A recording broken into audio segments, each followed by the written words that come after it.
দর্শক, আমি আসছিলাম রসুনের ভিডিও করতে। আসার পরে ভাইয়ের একটা বগ আর কি শখ করে ধরেছে। তা আমি বললাম, ভাই বগ হচ্ছে বিক্রি করবেন না? মানে আমি এই বগটা হচ্ছে এড়ে দিব। তো ভাইরা বলছে বিক্রি করি 100 200 300 টাকা করে। তাই মাথা আপনি ধরেন।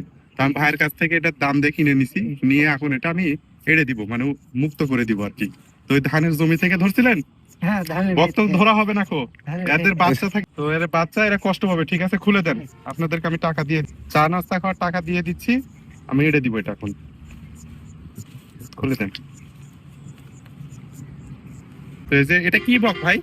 চাইটা বল চাইটা বক, সাইজ কিন্তু বিশাল, দেখি দাঁড়ান। পরটা নামাজে। হ্যাঁ দেখি, এই যে এই কিন্তু ফুক দিবে, ঠিক আছে। হ্যাঁ। এর পাটা দেখেন, এই বিসমিল্লাহ। দেখেন এই বিশাল। আর আমি ধরে আছি, অনেক বিশাল সাইজ। অনেক পানি খায়।